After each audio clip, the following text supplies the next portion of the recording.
In today's episode, I talk about how to handle getting screwed over by clients.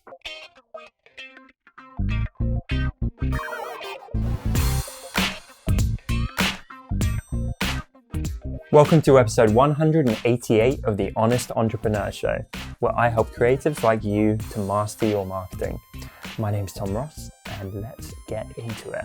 You might have seen, if you follow me on Instagram, I know a lot of you do, I did a little poll recently where I was daydreaming about writing a book. Like, this is not exclusive or anything. Literally, I don't have time, and I'm probably going to wait a few years until I do. But I just, I like validating demand and that kind of thing. So I just put out a story saying, if I wrote one and I released it tomorrow, would you buy it? And I made a point of being like, don't just say yes to like flatter me. Literally only vote yes if you promise you would buy it. Like, I'm going to come chasing you for pre-orders when I do actually release one. And it was really cool. I think there's been like 60 people or something so far, and that will continue to go up as the story gets more time on it. But there's been like 60 people that said they buy it. I think that transpires as like $1,500. Obviously, I would launch it across all my channels and that kind of thing. But it kind of made me think like, if I launched a book tomorrow, I could probably make a few $1,000s. So hopefully when I do that in the future and have something really amazing to share with you and super, super valuable and do it with a proper launch, it would be a real goal of mine to try and make like several tens of thousands of dollars from a book release. That would feel like a real win. So thank you for the interest, guys. This question is from Jamie. How do you keep the bitterness and resentment from being burned badly by past clients and partners from affecting your current work? Hey, Jamie. By not being pessimistic as fuck would be my answer. And that's not to kind of razz on you at all, but like, we all get burnt in life. And I personally, like, and my fiance is the same. Maybe this is harsh, but when we watch these reality shows and like dating shows and stuff, they always have the kind of sob story at the start. And it's like, oh, when I was at school, like someone put gum in my hair, and now whenever I get in a relationship, I cheat on them or something, like, I don't know.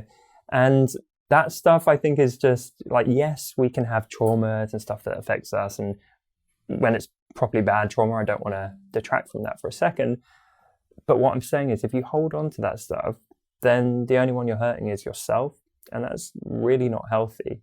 And it is the same thing with relationships. It's like, I've had some pretty horrendous relationships, but if I perpetually let that affect my current relationship and my engagement, that wouldn't be a good idea, because they're completely different things.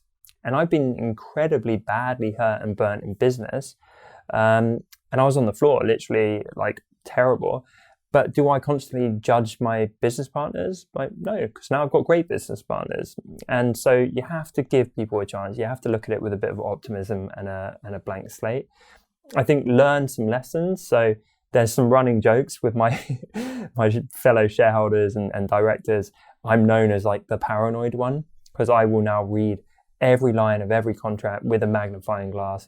I'm quite paranoid about loads of little bits. And I explain to them, like, it's nothing to do with them at all. I'm like that with everything now, because some of me being screwed over in the past was me being a bit naive and just jumping into things with wild abandon. And now I'm old and craggy, maybe a little bit bitter. It makes me a bit more cautious. And that's not a bad thing. But what I'm not going to do is let it sour my future relationships and business relationships and that kind of thing, because, as I say, blank slate. And so that would be my answer to you. Let it make you wiser, let it make you better, but don't let it make you bitter. Because what client in the future is going to want to work with the bitter, dejected designer that's super judgmental and suspicious and generally negative? None. So they're going to want to work with the one that has proper documentation, proper processes, contracts in place, and is professional and assured and knows what they're doing. So I don't want you to think that battle wounds actually make you a shitty, negative person. I think they make you a bit hardened, and that's a good thing in business. We can't go through business never taking a knock, right? Our knocks and our battle scars define us, and I'm really proud of mine. I feel like a proper creative entrepreneur because I've gone through a whole sea of shit and I've come out the other side stronger. And if I just floated through and it was super easy and I never encountered anyone screwing me over and never any difficulty, I don't think I would be a real entrepreneur, because that's not what life is like and that's not what entrepreneurship is like. So take that shit, internalize it, and let it make you better, and hold on to it in the right ways and let go of it in the right ways, and that will serve you a whole lot better than it sounds like where you are going right now.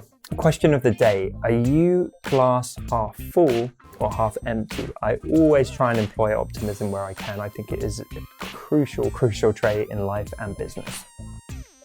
Hey, thanks so much for watching this video. If you enjoyed it, please make sure to subscribe below and tick the little bell icon. And if you enjoyed this video, you will definitely enjoy these. Happy watching.